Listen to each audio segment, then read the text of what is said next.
O love, that wilt not let me go, I cast my weary soul in thee. I give you back the life I owe, that in thine ocean depths its flow may richer fuller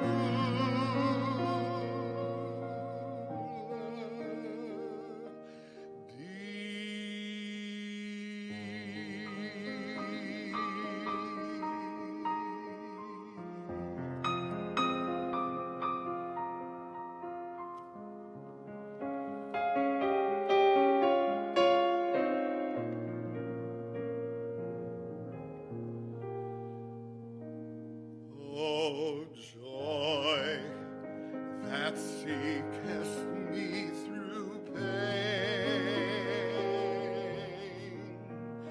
I cannot close my heart to thee, and I'll trace the rainbow through the rain, and feel the promise is not vain, that morn shall fearless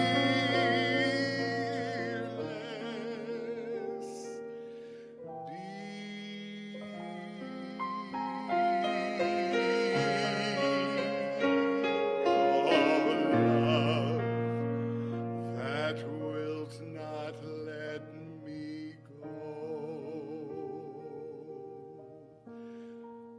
I cast my soul in thee.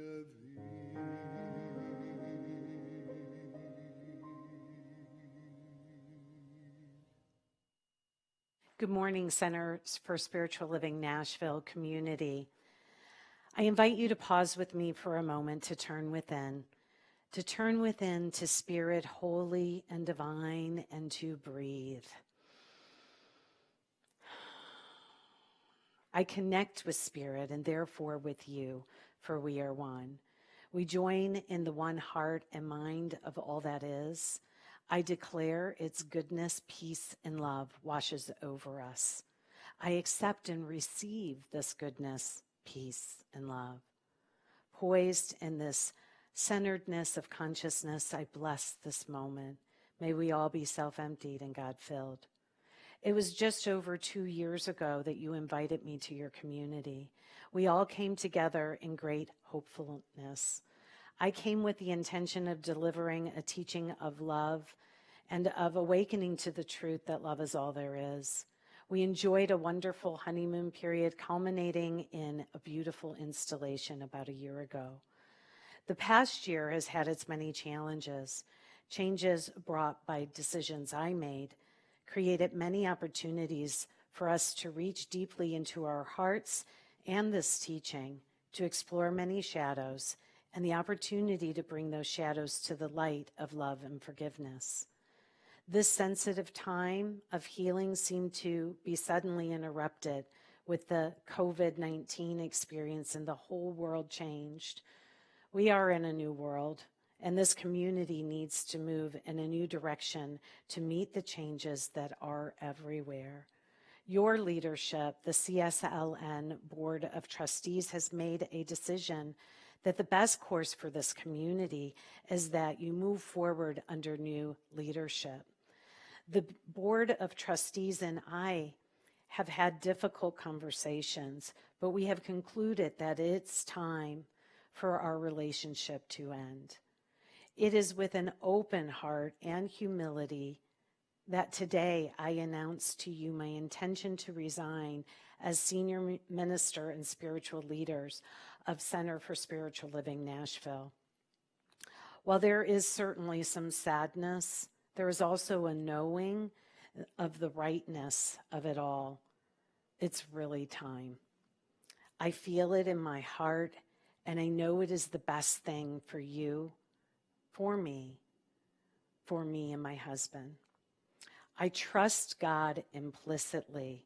I therefore trust that God is good, life is good all the time, especially now.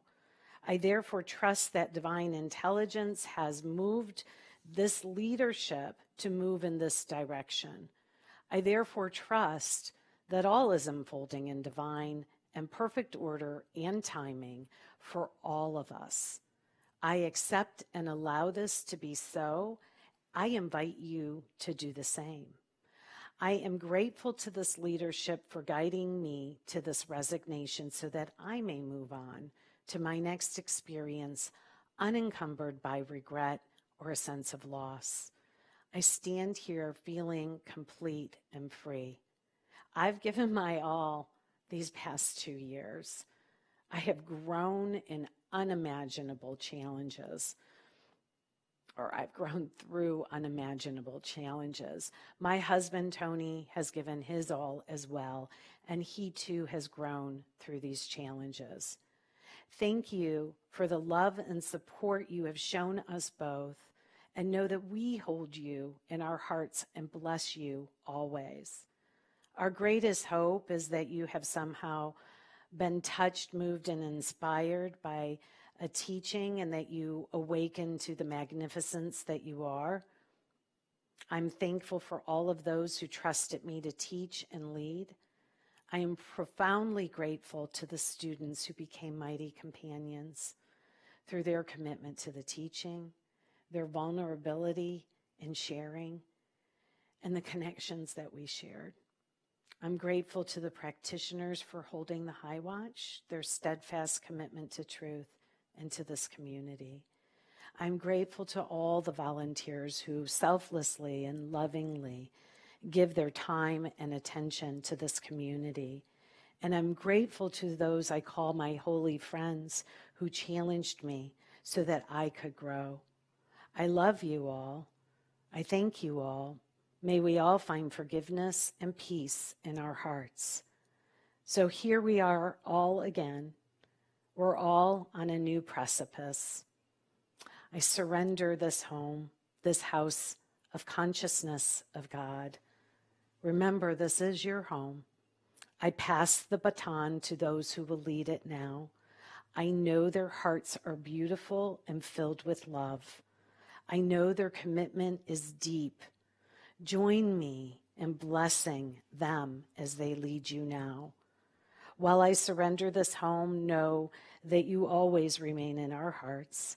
We cheer you on and know great things for you. Peace and blessings. Thank you. Good morning. I'm Kate Prentice, and I serve here at CSL Nashville as chair of the Board of Trustees. I'm here today to share with you that our senior minister and the Board of Trustees have reached a mutual agreement that it is time for a change in our community. On behalf of the Board of Trustees, I wish to thank Reverend Claudia, wish her well, and release her with love and appreciation for all the hard work that she has done for our center during her time with us. We all know that a church is not the building, not the program, or the minister. It is the collective hearts and minds of the people who comprise it. We believe that the best days for CSL Nashville are ahead of us, and we know that you believe it too. Please be assured that CSL will continue for the foreseeable future to operate the Sunday morning virtual platform. Classes that are currently in session will be reviewed by our trained practitioners, and where possible, these classes will continue virtually. Our weekly online gathering on Wednesday evenings from 7 to 8 will also continue. We will continue to work to safely reopen our center for in-person services as allowed by the city's Safer at Home guidelines. Now more than ever, we are asking for your commitment to support CSLN with your resources of time, prayer, and financial support. We are committed to growing and strengthening our community, just as we know that you are as well. Please hold our center, all members and friends, our practitioners, and leadership in your hearts during this time. We know that we have everything we need to continue to be a light to all and to create a better world for everyone. Thank you, and so it is.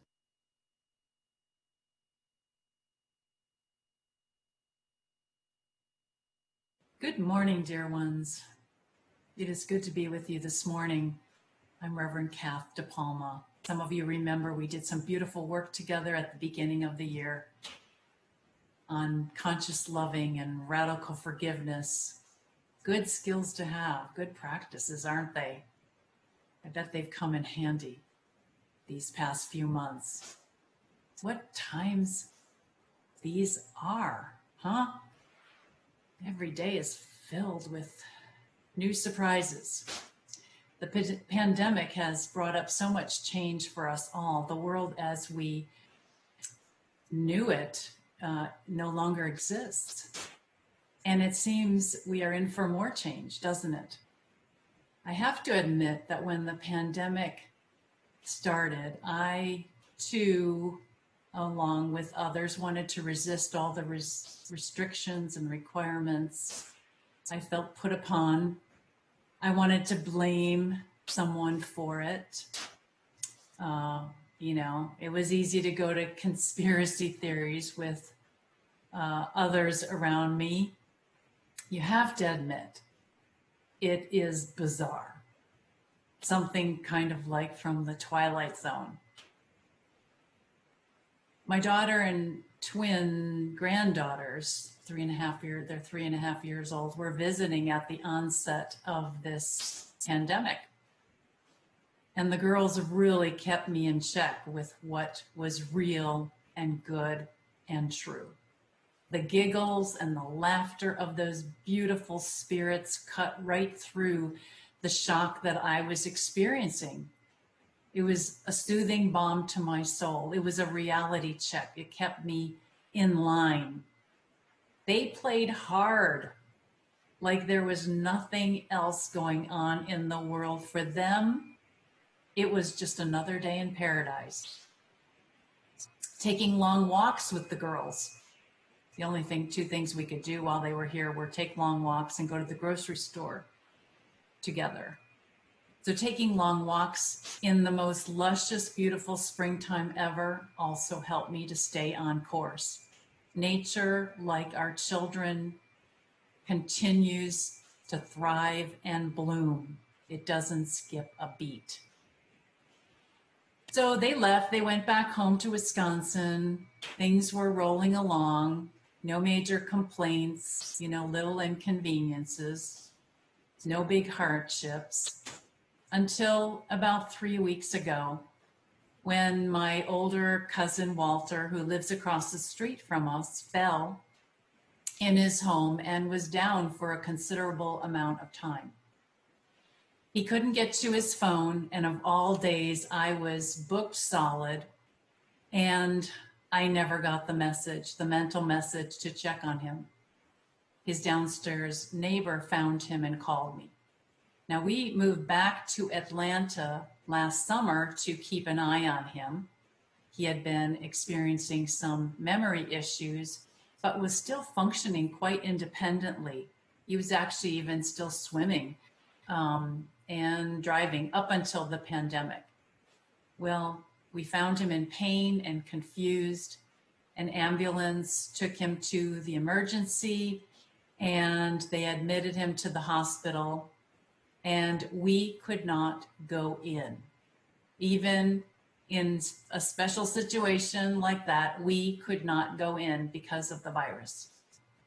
We would not see him for another week until he was admitted to hospice care. That seemed pretty heartless. It was really hard to take. All communication with him or doctors had to be done by phone. We had to trust that he was getting the kind of care that he deserved. The accident set off a chain of events that accelerated his mental deterioration exponentially. Testing there showed that he had cancer in the brain and the liver, and he wanted no extraordinary means. Within 2 weeks, he was gone. Should I have done more? I still ask myself these questions. I thought we had more time. When I focus on the greater reality, I can be happy for him. The greater reality is that he lived a rich, full life, traveled the world, and now found a way to get through the cracks of our new COVID rearranged world and slip out quickly before things would have really gone bad for him. He never would have wanted that. The greater reality is that he is happy and free. The greater reality is that he has been communicating with us from the other side from the first day of his passing in some interesting ways, I might add. The greater reality is that this key player in my life, who introduced me to science of mind almost 35 years ago, is still a key player in my life and can advise me from an even greater perspective. Even though I still feel shock and sadness, less as time goes on, he is still with me in greater ways than ever. Now, I tell this story this morning because I know this center is going through some extraordinary shifts and changes, along with the world. Losing a minister is huge. There are feelings to feel, different for each person. Shock, sadness, disappointment, some relief, whatever they are. You are justified in having them just because you're having those feelings. There is a process to it all. And then there's that blame thing. You know, we want to blame someone for things happening. And we can either get stuck there and stay in victimhood, or we can move out as quickly as possible and realize that whatever happens or is happening is a joint creation we all participated in at one level or another. That's big. The pandemic, no matter who is to blame, is something we all called into being because of our asking for something more. All of those prayers, all of those askings, all of those prayer treatments, well, we just are getting some answers that we are just now starting to figure out and interpret. Something greater was being asked for by us all. Something greater was being asked for by all of you here at this center. We have to remember that we are powerful creators. Something greater wanted to be experienced by all parties involved. There are no victims. Everyone is responsible for their own reality. Isn't that what we teach? And if we can get beyond right or wrong thinking and move into what the greater reality is, then we will find peace of mind and heart. Then we will find understanding. Then we will find the guidance that we need. And then we will feel love and support for all. just like my own frustration and feelings of helplessness when I wasn't able to advocate for my cousin in the hospital. We have to trust and know within that the greater reality is taking place, and go with the flow of where life is taking us, where spirit wants to go with us, because it can only be better. More life wants to be had. Only then can we find the comfort and peace and encouragement we need that will lead us to the new.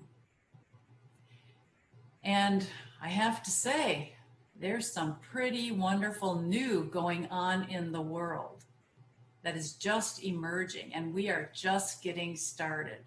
Some new perspectives, some new demonstrations, some new appreciation, some just new patterns, just wonderful things are emerging from all of this. And I'm asking you today to try to see all the good that is coming about from the changes around us in the world and from the changes that are going on in your center and in your life. We are all being called to a greater beingness, which means loving ourselves more, being kinder to each other, giving everyone the benefit of the doubt, knowing everyone has a right to be where they are with their intelligence, with their emotions, their emotional maturity, because you can't be any further or in any other place than what you are. And without judgment, we can love everyone anyway, no matter where they are, as beings of love and as beings of love that we are, and continue to know something greater for them as well as for ourselves. And I know that's a big ask these days. It's a big ask. It's a big thing, for a big realization even for me to be working on, and yet that is what we're called to do. I also know we are all infinite beings, stronger than we know. In closing, please know that everything is working out. Everything is going to be okay. You are a strong, powerful, loving community. And even though we're not really exactly sure what this new transition will look like, on top of the pandemic issues that have to be considered, but the board and I will be taking a look at how we can work together and move forward. And in the meantime, I am keeping you all, including Reverend Claudia in her big changes, in my prayer treatments. Namaste. I have a rhetorical question for you. Are y'all tired of staying at home yet? I know I am. Today I want to share with you some of the board's thoughts on reopening our center. First of all, we aren't ready yet. As much as we'd like to get together with y'all today, we are committed to doing it safely. I want to let you know what we've done so far.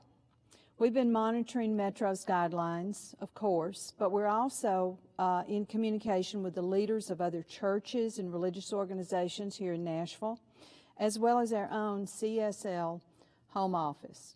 And what we've discovered is that none of these recommendations seem to advocate rushing back to a large in-person gathering right now. And I just say that we have another problem. Knowing that how much we all love to get together and get and give hugs, I know we're probably going to have a difficult time with continuing social distancing once we do get to see each other in person. For that reason, we're going to send out a short survey to all of our community to get your thoughts on how we proceed. I hope that when it arrives via your email, you will take the time to respond to it promptly. Because I and the rest of the board are acknowledging to you right here, right now, that we don't have all of the answers to practically anything. We need everyone's ideas and wisdom, especially at this time.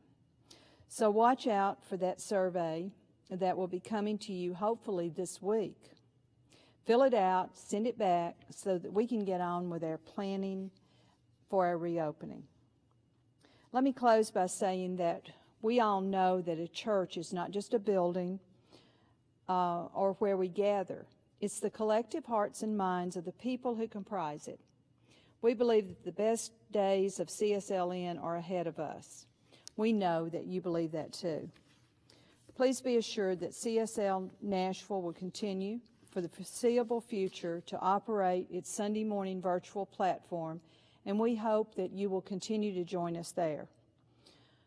Please also take advantage of Alan Woodard's Wednesday evening Zoom meditation at 7 p.m. I have another suggestion. Given some of the other issues that are in the news today, please consider going to csl.org for additional prayers, words of comfort, and information on how our international organization stands on some of these issues. I'll close with an excerpt from one that I received this week. We envision a world where personal responsibility joins with social consciousness in every area of the political, corporate, academic, and social sectors. We value a community-wide climate of safety that arises from compassion, justice, mutual respect, and kindness. Therefore, we join our founder, Dr. Ernest Holmes, who echoed the words of Dr. Martin Luther King, Jr., and said, "You and I should form the habit of taking definite time each day to contemplate and affirm peace with justice. For there is no peace possible without justice. But faith without work is dead." We should not only pray, we should act, each contributing the best that they have to the common purpose, each willing to make any sacrifice necessary. For there can be no individual self-preservation without the preservation of all. Thank you. So it is.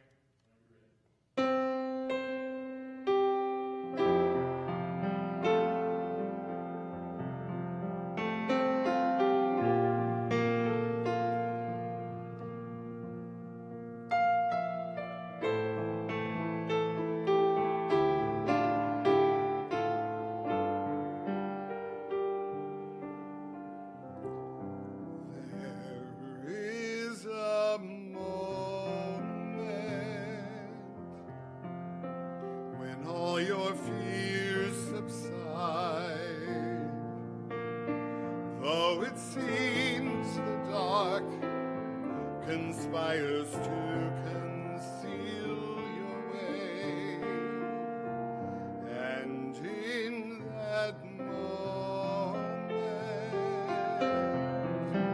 as doubts and faith collide, suddenly that's when the light shines through.